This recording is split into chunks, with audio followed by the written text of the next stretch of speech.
World cup কোয়ালিফাইংয়ের ম্যাচে আজকে সকালে চিলির এগেনস্টে আর্জেন্টিনা 1-0 গোলে জয় তুলে নিছে। একমাত্র গোলটা আসছে আলবারেজের কাছ থেকে এবং আলমাদার অ্যাসিস্ট থেকে গোলটা পাওয়া গেছে। অবশ্য ফার্স্ট হাফটাতে আর্জেন্টিনা যেভাবে খেলছে মোটামুটি ভালোই ছিল। টিম ওয়ার্কটাও অনেকটাই বলা যায় যে বের হয়ে আসছে। আহ, আমরা সিমিউনেকে দেখছি যে সে যতটুকু পরিমাণ তার কাছ থেকে প্রত্যাশিত ছিল ঠিক ততটুকু পরিমাণ সে তার কন্ট্রোলিংটা, তার জায়গাটা যেভাবে সঠিকভাবে ধরে রাখা যায় সেই অনুযায়ী খেলার চেষ্টা করছে, কাজ করার চেষ্টা করছে এবং আমার কাছে মনে হয় যে সে তার জায়গাতে যতটুকু পরিমাণ সময় পাইতেছে বা আগেও সে খেলছে, এখন পর্যন্ত সে তার 100% দেওয়ার চেষ্টা করেই আসতেছে এবং সে দিতেছে। তার কাছ থেকে আগেও গোল দেখা গেছে, যদিও চিলির এগেনস্টে ম্যাচটাতে আরও বেশি পরিমাণ আহ, মানে গোলের প্রত্যাশা ছিল, একাধিক গোলের প্রত্যাশা ছিল, যদিও ওইটা সম্ভব হয়ে ওঠে নাই। আমরা লিওনেল মেসিকে দেখছি যে সেকেন্ড হাফে কিছুটা সময় মাঠের মধ্যে মানে আসতে বা তাকে পাওয়া গেছে। ফার্স্ট হাফে নিকো পাসকে আমরা পাইছি। পেলাসিয়াস এবং ডিপল এই তিনজন মিডে স্টার্ট করছিল এবং তিনজনের মধ্য দিয়ে মাঠটাকে কাবু করার চেষ্টা করা হয়েছিল এবং ডিপল সচরাচর যেইভাবে খেলে কিংবা তার যে পরিমাণ এনার্জি কিংবা তার যে পরিমাণ স্পিরিট মাঠের মধ্যে সব সময় দেখা যায়, ঠিক সেই পরিমাণই সে রাখার চেষ্টা করছিল বলেই মনে করতেছে। তার সাথে প্রত্যেকটা পজিশনেরই দেখা যায় যে লিঙ্ক আপ কোনো না কোনোভাবে ঘটে যায়।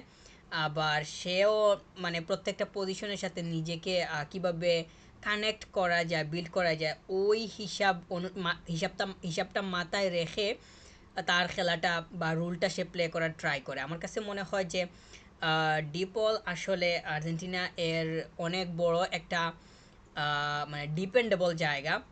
তাকে বাদ দিয়ে আসলে মানে মাঝখানের জায়গাটা কোনোভাবেই পজিটিভলি চিন্তা করা সম্ভব হয় না এবং ডিপলের কারণে দেখা যায় যে অন্যান্য মিডফিল্ডের পজিশনগুলা কিংবা সাইডের দিকে যে রাইট ব্যাক থাকে কিংবা ওই পাশের কথাও যদি বলি লেফট ব্যাক, মোটামুটি দেখা যায় যে সবার সাথেই তার যেইভাবে আন্ডারস্ট্যান্ডিংটা বিল্ড হয় ওইগুলোর কারণে অন্যান্য পজিশনগুলোও আস্তে আস্তে গ্রো করে মাঠের মধ্যে, সেটা দেখা যায়। আহ, যেই মানে স্টার্টিং এলিভেনটা নিয়ে আর্জেন্টিনা আজকে নামছিল, এটা তো আসলে সচরাচর দেখা যায় না। এখানে বলা যায় যে নতুন প্লেয়ার্সদেরকে সুযোগ দেওয়ার একটা বিষয় ছিল। আবার যেহেতু ওয়ার্ল্ড কাপের জায়গা কনফার্ম হয়ে গেছে, এই জন্য অন্যান্য প্লেয়ার্সগুলোকে নিয়ে এসে ওরা কিভাবে কম্পিটিটিভ ম্যাচে খেলে কিংবা ওইখান থেকে আসলে তাদের পারফরমেন্সের উপর ভিত্তি করে আহ, মানে নির্ধারণ করতে পারাটা কতটুকু পরিমাণ সহজ হয় কিংবা কঠিন হয় ওই বিষয়গুলোও কোচিং স্টাফদের মাথায় ছিল এবং আমার কাছে মনে হয় যে এই ম্যাচের মধ্য দিয়ে সামনে কলম্বিয়ার এগেনস্টে ম্যাচ আছে, ওইখানেও গিয়ে দেখা যাবে যে আজকে যে প্লেয়ার্সগুলা খেলছে এখান থেকে কতটা প্লেয়ার্স, মানে এখানে বালেরদি ছিল, পেলাসিওস, নিকোপাস, এই যে প্লেয়ার্সগুলা এরা তো আসলে কোনোভাবেই মানে সেট প্লেয়ার না। কিংবা সিমিউনের কথাও যদি বলি, এমনকি আলমাদার কথাও যদি বলি, এরা তো আসলে সেট অবস্থায় এখনও নাই। তাদেরকে তাদের জায়গাটা সেট করে নেয়ার জন্য যথেষ্ট পরিমাণ কাজ করতে হবে। তারা আজকের ম্যাচটাতে যেভাবে করছে, সামনেও তাদের সুযোগ আছে কলম্বিয়ার এগেনস্টে। সিমিউনে আমার কাছে মনে হয় যে সে যদি তার ধারাটা ঠিক রাখতে পারে তাহলে ওয়ার্ল্ড কাপের মেইন স্কোয়াডে ঢুকে যাওয়ার একটা সম্ভাবনা তৈরি হইতে পারে। আলমাদাকে নিয়ে আসলে ওইভাবে এই মুহূর্তে প্রেডিক্ট কোনো কিছু করা যাইতেছে না বা পারতেছি না। তাকে হয়তো আরও দেখতে হবে কিংবা তার আসলে কতটুকু পরিমাণ সম্ভাবনা তৈরি হয় সেটাও একটা বিষয়।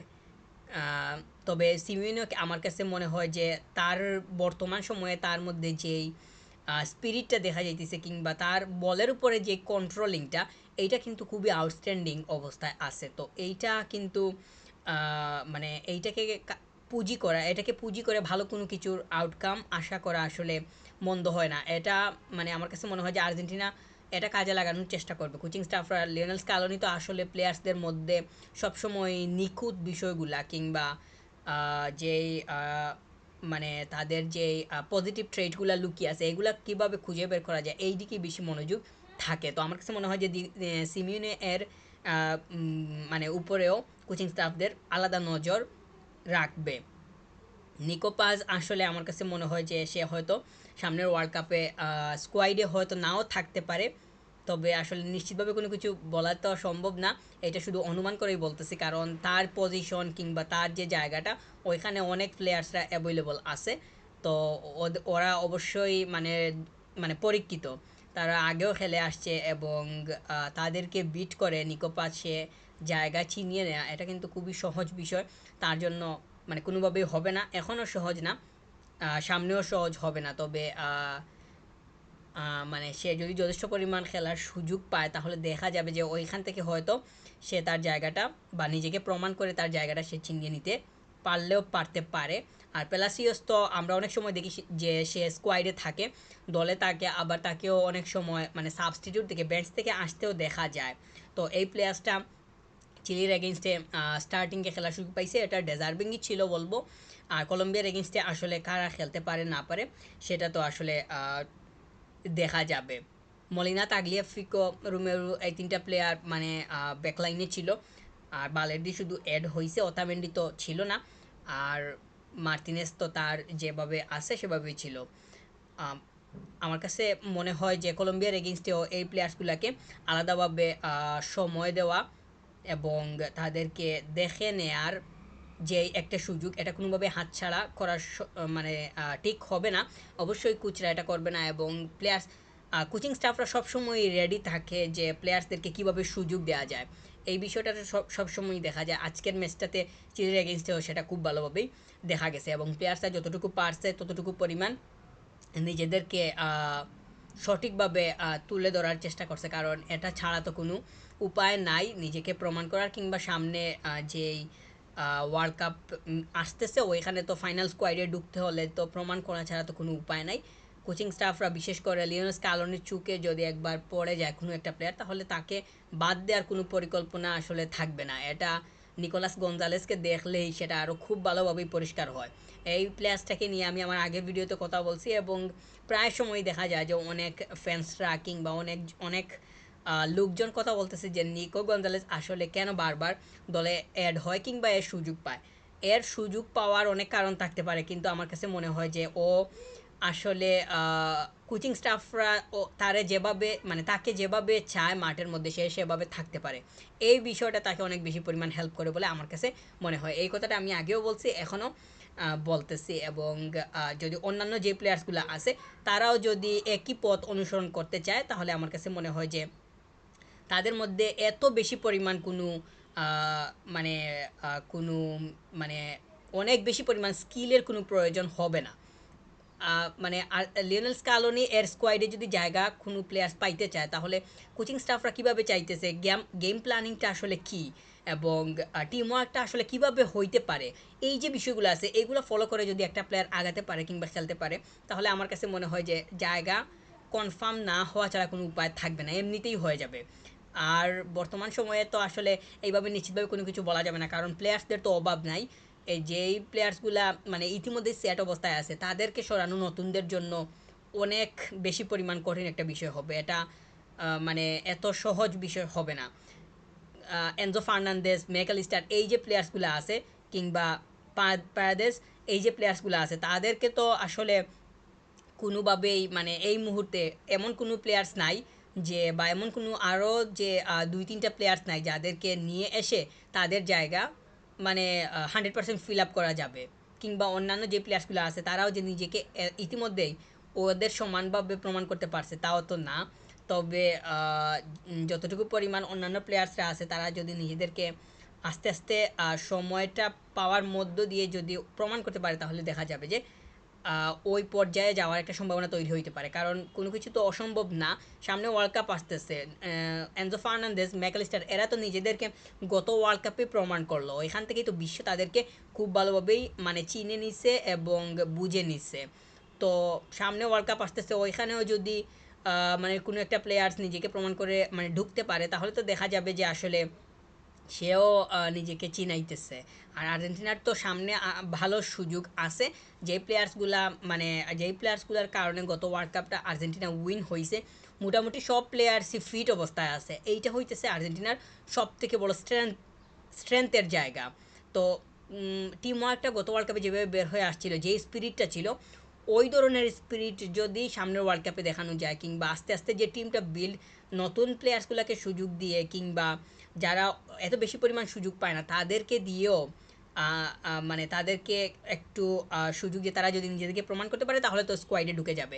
তখন যে স্কোয়াডটা বিল্ড হবে, ওইটা যদি আগের স্কোয়াডের মতো স্ট্রেংথ শো করতে পারে, তাহলে তো আসলে আর্জেন্টিনা তো আসলে অন্যরকম পারফর্ম করবে। এটা তো আসলে প্রত্যাশিত।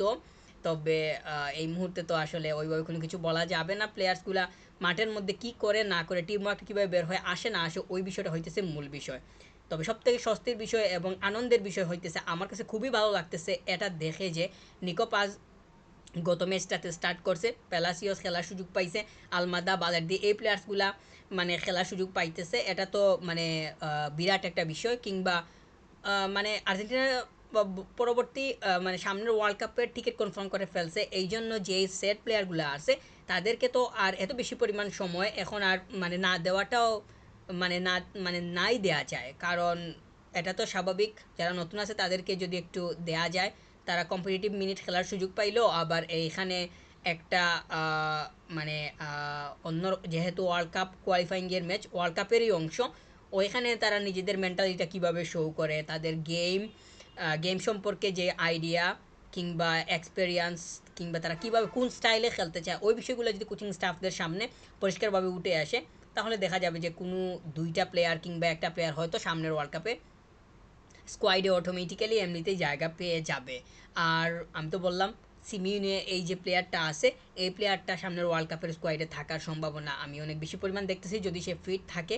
আলমাদা হইতে পারে, তবে সামনে দেখতে হবে। নিকোপাজের সম্ভাবনা এত বেশি পরিমাণ নাই, তবে ওয়েট করতে হবে, দেখতে হবে যে আসলে সে কী করতে পারে এবং তাকে নিয়ে কোচিং স্টাফরা কীভাবে চিন্তা করে। প্যালাসিওস জায়গা পেয়ে যাবে বলেই আমি মনে করতেছি। বালের দিয়ে থাকার সম্ভাবনা অনেক বেশি পরিমাণ আছে। তবে কলম্বিয়ার এগেনস্টেও ম্যাচ আছে, ও এখানে দেখা যাক আমরা যেই প্লেয়ার্সগুলোকে আজকে পাইলাম মানে স্টার্টিংয়ে, তারা স্টার্ট করে কিনা, কিংবা কোচিং স্টাফরা তারা লিওনেল স্কালোনি তিনি কোনো পরিবর্তন আনেন কিনা। আমার কাছে মনে হয় যে পরিবর্তন আসার সম্ভাবনা বেশি থাকবে। লিওনেল মেসিকে হয়তো স্টার্টিংয়ে দেখা যাওয়ার সম্ভাবনা তৈরি হইতে পারে, এটা প্রত্যাশিত। এটা অবশ্যই চাইতেছি যে স্টার্ট থেকেই লিওনেল মেসিকে দেখার। তবে সামনের ম্যাচের জন্য অপেক্ষা করতে হবে, দেখতে হবে যে আসলে আসলে কাদেরকে দিয়ে স্টার্ট করানো হয়।